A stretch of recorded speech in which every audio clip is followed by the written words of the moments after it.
Yeah, let's start. We are super excited to have today three amazing projects. Okay, we got three projects for today. So it is Mate Brezovszki, a founder and CEO of the Core. Then we got a Sean Kim, a founder of a project called Kraet.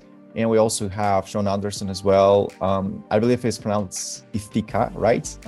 Sorry if I mispronounce it, but anyways, Malika, you can correct me. Okay. Yeah, that's right.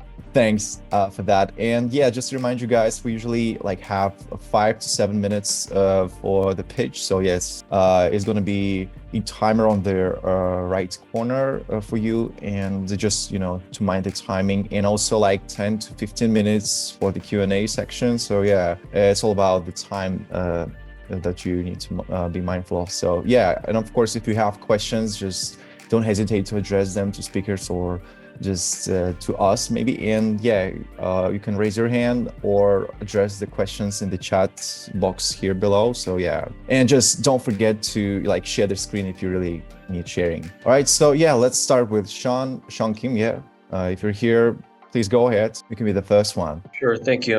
Can I share my screen? And by the way, I am Ivan, and Malika's here to host today's meeting as always. So yeah, thanks everyone for joining in. And Sean, go ahead, please be the first one. Yes, thank you, Ivan and Malika. Malika, long time no see. So let's talk about Kraet. Kraet is a concept that we started in last November. Long story short, we wanted to do smart farms and RWA, but the company that originally wanted to do this didn't want to pursue the blockchain route. So the blockchain guy from that company came out, and we co-founded this company called the Kraet. We're in the process of, we already have an office out in South Korea, Seoul, South Korea.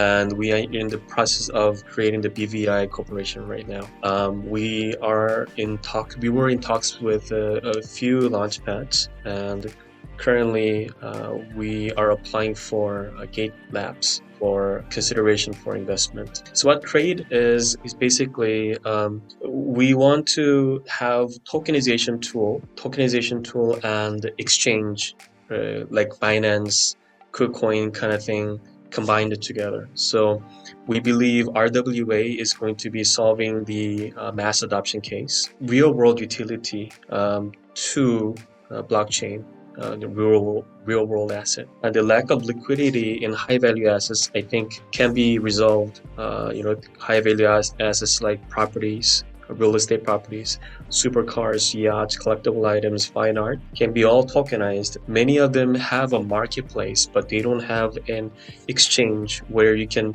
make these into a token and trade it like stocks. Just trade it like how you would trade Ethereum or Bitcoin. So our solution again is providing liquidity to asset owners through crowdfunding. We prefer to own about 51% of the asset, and we're still working with the local legal experts in South Korea to create a little better solution that's going to benefit everybody. Of course, somebody has to give a little. We believe this market is going to grow. The traditional finance transitions into blockchain models. We believe we can tap into at least 1%. We believe we can tap into at least 1% of, or 0.1%, be very successful in our case. And we have a platform that's almost ready. We are adding trading features, I think, this week. We have order books, we have everything ready, and we try to make it as easy as possible, just like how you would use a stock exchange or a crypto exchange. Our roadmap is we've just finished the first phase. We're going into the second phase, and we need funding to go on with finishing up our platform and going into the beta testing and doing a little more promotion and partnerships, and eventually launch. We expect to launch early as July, if not late as August or September. Now we believe our market cap can grow at least in the next 5 years to $1 billion, and this is a very conservative number considering that we're entering into bull run. This year, our goal is to get to $50 million market cap.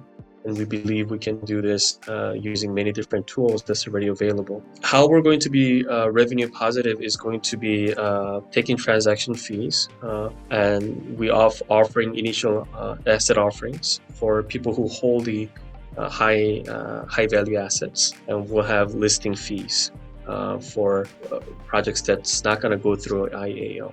We will have eventually there will be assets that we will have to take care of. We probably take on the ownership. We'll go through auction, and we look to in the future, we look to partner with big auction houses like Sotheby.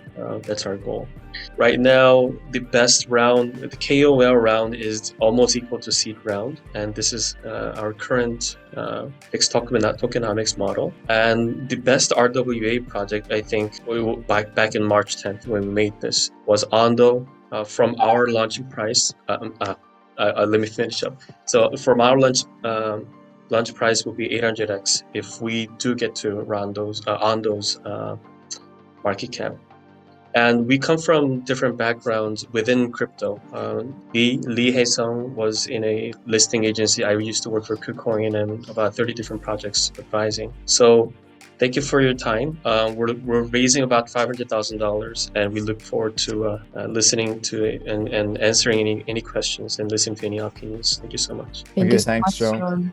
Yeah, nice to see you again. Yeah, guys, if you have any questions, please raise your hand or put it here in the chat. And in case you want to connect to Sean, I just left his Telegram and the blurb here in the chat as well, and his email, or you can text us and we will be happy to make an intro. Yeah, while we are waiting for questions, maybe could you please tell us how do you differ from other RWA projects? Yes, so there are many projects that look to tokenize real-world assets, meaning assets that's already out there, has high value, and they're illiquid, but there's no tool that combines the tokenization and exchange at the same time. And we want to add an auction house and IAO, which it's a model that's already existing, like crowdfunding, but we just try to put a little bit of like blockchain perspective on it. Thanks. Azam, yes, please go ahead. Hi, thank you so much for your presentation. I have a question. For example, how would you, if I have a client that he has a diamond worth of $60 million, how can he monetize that through your platform? So our current goal, the model that I suggested to the legal expert was that either the asset owner will have 51% or we will have 51%. So that and most likely, I think it'll be better for us to hold 51% of the asset, and we try to provide that much value. Let's say your diamond is $60 million. We try to raise about $30 million. It's very unlikely that it's going to happen in the very early stages of our project. So let's say if you just want to raise like 10%, you give us you go through a legal process of you allowing us to have about 10% So exactly my question is that I bring a client here that he has a real world asset and he wants to monetize his asset. What are the stages for onboarding this client, and what are the services that you would actually provide? I mean, so he has to do the legal separately, or do you have everything in one place? Kind of like legal issue will be taken care of. Legal issue will be taken care of. What are the legal we're talking about? We just have to have a writing that in case you sell your asset, you will notify us within the next 24 hours to 7 days. And when let me just break down a scenario within like 1 or 2 minutes. So let's say you have $1 million worth of asset, you give us 50% ownership, we raise $500,000 for you, and our holders hold $500,000 of that, and we guarantee our holders that you will let us know if there's any value changes, or if there's any monetary benefit by you selling the asset. You find a good person that want to purchase your asset, then and maybe you gain 10% or 20% more value. According to that difference, we want to, because we have 50% of that asset, we want to give that 50% of the profit that you take, or less, we can work that out, to our holders, so that our holders will have something to look forward to. And initially we will just provide some kind of liquidity to your asset. That way our holders will have sort of like a written guarantee that you will not just sell off the asset and run away. And of course you will have to do a in-house KYC, but registering the asset is not going to be difficult. It's just basically like it's gonna be like posting an ad on Craigslist. It's gonna be, we're trying to make it very, very simple. And what are the ways that you would actually raise money for it? Is it issuing a stable coin? Would be one of the products that you would do, or? Yes, one of the features that we have is going to be on the platform. There's going to be like a token exchange system, like a swap within the platform.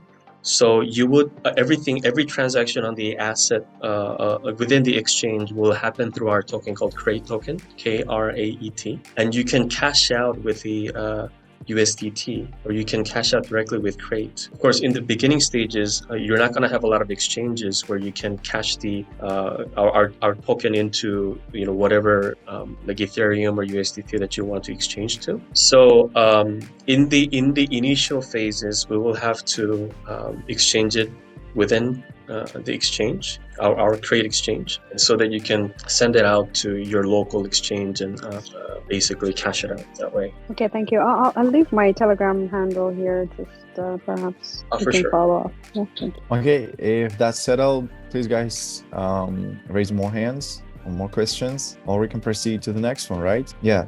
Okay, so again, Sean, thanks again for amazing presentation. It's been a pleasure. So yeah, let's move on to another project for today, and we got Sean Anderson representing Ithiká project.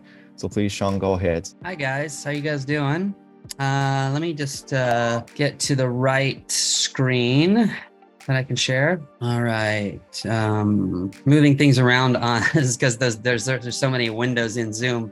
Okay, up until now, there has been no certified decarbonized cloud storage and compute solution. You got the big three, Amazon, Google, Microsoft, are promised by 2030 a green revolution, but they're a ways out. Now they're all in with AI, which everyone knows, and AI is dependent on the computing power and adaptability of the cloud to transform data into something with utility. But AI is spiking all of their carbon footprints in a big way.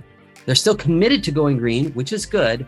They just haven't figured out how to offer that solution today. And that's where Ithiká comes in, the first certified carbon-free cloud solution. Ithiká is infrastructure as a service. It's built for businesses offering both storage and compute. This is a cloud solution for any company that has a web presence or an app. This cloud is for everyone from insurance companies to e-learning, to social media, to streaming, gaming, blockchain. The pricing model is simple and clear. This is a premium product with premium savings that make sense. So why does it matter? Well, three reasons. The first is timing. The market trends today show that 66% of consumers want to buy from companies who are sustainable. That, along with the Inflation Reduction Act and the $600 billion available to companies that decarbonize, means the time is now. It's actually closer to $1 trillion. So number two is relevance. Ithiká addresses environmental and regulatory elements that are increasingly relevant in today's business landscape. And number three, potential. Strategic growth potential. If it isn't us, someone else is going to come along and climb that mountain, because they will also see this potential opportunity to offer their clients a competitive edge in the market through sustainability. And it is a mountain. Getting to this point of being certified carbon-free is a huge, huge deal. So how big is this market? It's massive and a continually expanding ocean. The market is expected to witness extraordinary growth from 156 billion to over $1 trillion by 2030, with an additional $1 trillion in growth potential. So why Ithiká? What gives us a competitive edge? First mover advantage, 15 to 40% savings over the competition, simplified billing, certified carbon-free, amazing and scalable and elastic tech that is easy to use. We are cultivating solutions that drive sustainability. Talking about the tech, with the Ithiká cloud solution, we are offering comprehensive carbon tracking using Web3 technology. It's transparency in a widget. This little tool added to their website allows allows users or anyone else who visits their site to really visualize the immediate impact of their work towards sustainability through their use of the Ithiká cloud. This carbon footprint tool automates carbon reduction accountability by utilizing the blockchain for transparency. It's also marketing leverage through sustainability. In today's eco-conscious market, sustainability has viability. It sells. So what have we done so far? We have the hardware, data centers, carbon-free power, software deployment, marketing plan, carbon auditors, carbon credit markets, and sales funnel with our carbon consult. We are an innovation lab with deep ties in both the Web3 and Web2 ecosystems with backgrounds in blockchain, gaming, entertainment, app development, and more. Our history gives us unique insight into what's needed to build infrastructure applications that'll fly. So what is the ask? $5 million for 20% equity to fund our expanded deployment covering infrastructure build out, IP protection, customer acquisition, expanded global marketing strategy. Questions? Okay, so if it's over, please, guys, go ahead and address questions. We got a pretty short. Yeah. So yeah. We usually expect more. Okay, so infrastructure is simple. Yes, go ahead, Dr. Adel, go ahead, please. Yeah. Hi, great product. My question is, does it work with any infrastructure? So Yes. basically, are you looking, for example, to partner up with one of the major three, like AWS, Amazon, OCI? We think that this could be at some point a potential acquisition target because they have goals for sustainability. They're all buying products. The process to get to people think, well, they're big and they have lots of money. Why aren't they doing it? Because it's really, really massive. You have to audit every single data center and their entire company. And so doing that's a huge deal. So it's easier for companies, whether it's one of the big three or even a smaller company, to come along and say, oh, this will get us to sustainability. Let's just purchase a major portion of this company or purchase the whole company. That's kind of the advantage for them because the product itself from a tech standpoint will do basically all of the basic functionalities that they'll do. So we could go in and say, oh, here's a university and they want to use this as their cloud solution, or here's a gaming company and they want to use us as they want to use Ithiká as their cloud solution because they have goals for sustainability. Maybe they're in California, Oregon, or Washington where there's cap and trade, or maybe they're in another state that's moving in that direction, or they're in Europe and they're like, oh, we've got to get we need it, we could reduce our carbon footprint massively. And the carbon footprint for it, the carbon footprint, let me stop sharing, that it happens through compute and storage is massive. And even though it has shrunk tremendously over the last several years, it's still really, really big. And so it makes a huge impact can make a huge impact for companies. Okay, so you can be either on top of OCI, backing into their infrastructure, but wrapping it with your utility, for example, or to the side of them, kind of like, hey, buy OCI, buy the carbon offset from our side. Yeah, they wouldn't be buying carbon offsets from us. Our business model, company, actually, that's not true. There's a couple ways this happens. Most companies who are not going through the full decarbonization process themselves, but want to be sustainable, will use us because they can save money because we're cheaper than the competition. So they'll come in, and in that particular case, we earn the carbon credits for that. So we've written the methodology. That's in the process of getting approved and finalized. And then we earn the carbon credits from that. So let's say a company is producing 1,000 tons of carbon through their current cloud solution, and which, whether it's green or not green, it's not certified, so it's not trackable. That's 1,000 tons of carbon. They switch to Ithiká, and that 1,000 tons goes down to 10 tons of carbon. Well, that 990 tons of carbon in carbon credits, we earn that. Now, if that's a company and we get that through the certification entity. Now, if that company is, and those carbon credits, by the way, are worth, depending on who the certifying body is and where you end up selling them, they're going to be worth anywhere from, for these type of carbon credits, the low end $25, and at the high end, it could be $100 to $120 per credit.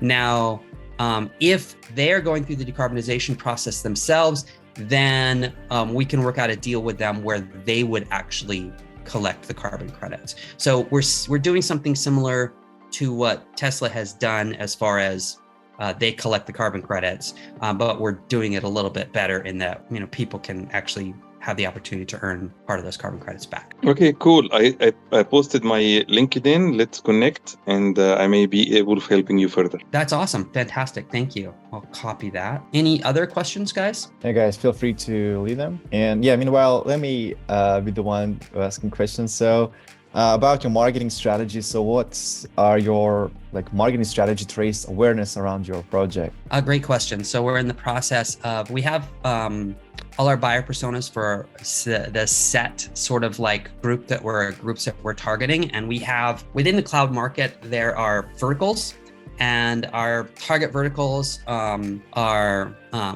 there's actually a smaller one, but we have a lot of reach into it, which is entertainment. And then because we have a lot of relationships in that space.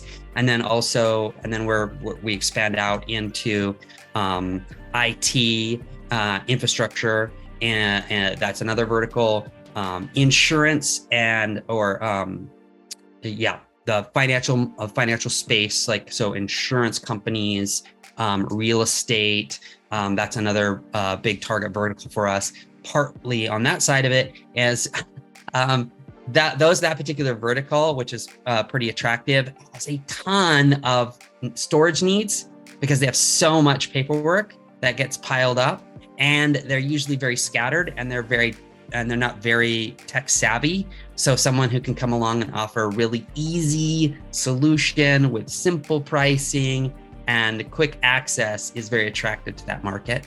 And so from a marketing standpoint, we directly target into those, our 4 main verticals. We'll be doing that through product or advertising in socials, and then direct email marketing to those groups. Okay, got it. Thanks. And then we have an expanded marketing where we will be going into certain cloud events and posting up in those cloud events. We had a really successful one in Austin this last 2 weeks ago at CloudFest. Wow. Question: do you have any LOIs for potential customers? Yes, we do. So right now we are talking with I'm looking at my desk right now. We probably have about 30 people that we're following up with from that last event. And then I have some. Are those leads or LOIs? LOIs is a direct. No, those are leads, and I probably have about 6 LOIs. So, and what's the average size of those LOIs, and what is the? And so with those particular ones, I've got they're all pretty small right now. These are all startup companies. Yeah, I just think a lot of the stuff that you're saying about marketing and going all the way through it, picking one vertical and targeting just one vertical, be it entertainment, if that's what you have, would be a good move before you go after all the other ones. What you're talking about with social and that kind of stuff, it's all a waste of money. You're going to spend a lot with a lot of small companies and stuff. If you really want progress, you're going to need to reach out to some of these people directly, and be it if you want auditing or otherwise, but you can have those conversations. Your messaging is just all over the place. You're a cloud provider, you're a credit provider, and then you have all these different verticals you're talking about. So the pitch is kind of tough to follow. Oh, well, from a product standpoint, we are a cloud provider. There isn't anything else other than being a cloud provider. It's infrastructure as a service. So, but most of your messaging is around green credits, not around cloud service providing. In the pitch itself, I'm talking about carbon credits is a separate thing. That's totally true. Green carbon offset and stuff. Yeah. Apologize for the confusion around that. The product is cloud. It happens to be a green cloud. It is a certified green cloud. It is the only one at this time that is certified carbon free.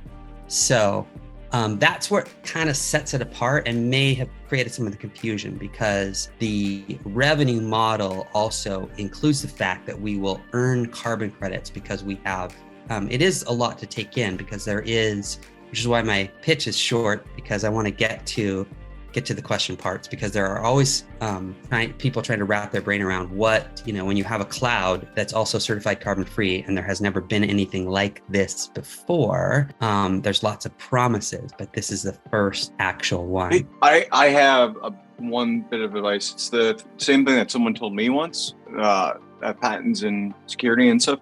And it was, I used to always talk about the security element of it. And they said, no one buys security. It's a checkbox. They buy efficiency, they buy all these other things.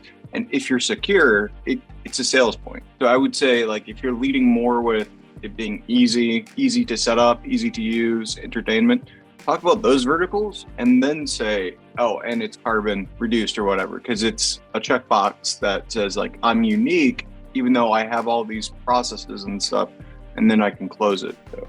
Appreciate that feedback. Thank you, Wendell. Thanks. Because I would love to hear more about your actual cloud service and how it works, but I didn't get that. I got a lot of the. For sure, I will send you any information, guys. I have a print version that I can send anyone who needs it. Yeah, I'll drop my email in the chat. So. Perfect. Thanks, guys. Thank you, Wendell, for your comments and questions. I really enjoy them every time. And thank you, Sean, for your great pitch.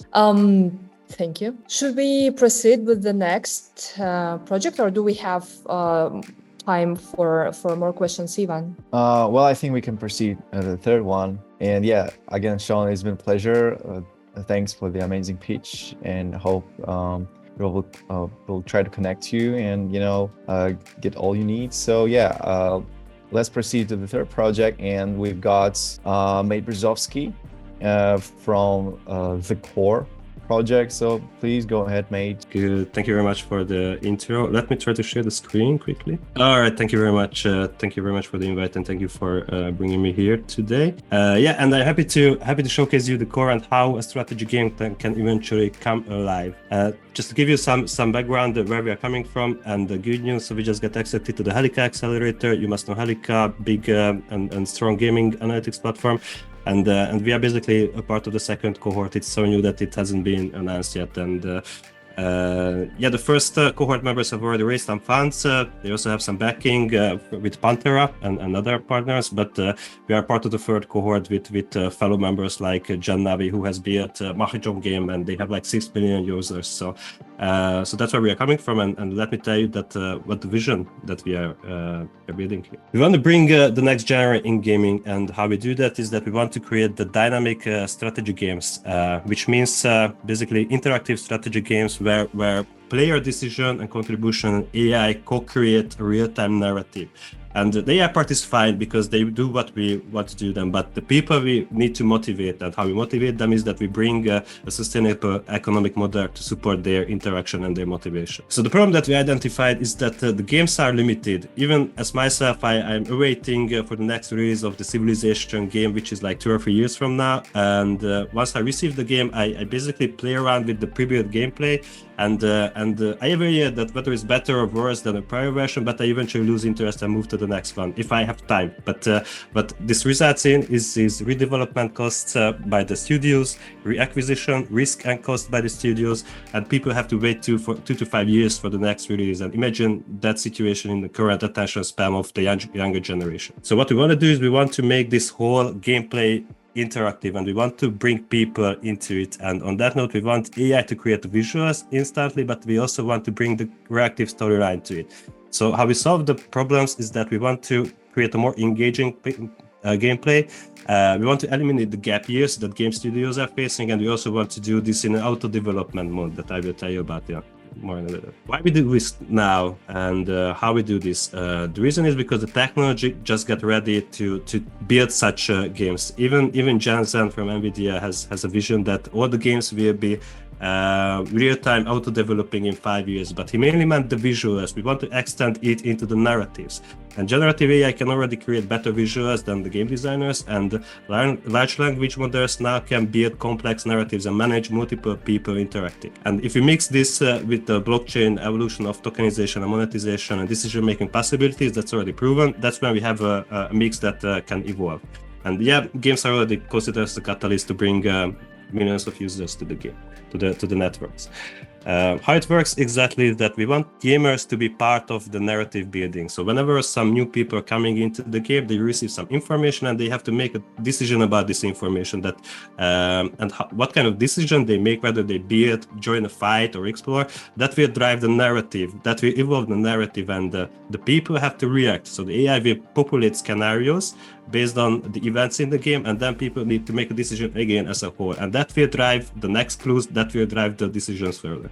So it's like a constantly evolving loop, but loop not in a bad way, but in a good way, because there's always new things to happen within the game. So we are not only trying to build a really nice Web3 game, we are building a game which is also innovative in the traditional manner, how games are built and how strategy games are operating right now. And that's how we want to engage the users, that's the story that we want to bring the users in.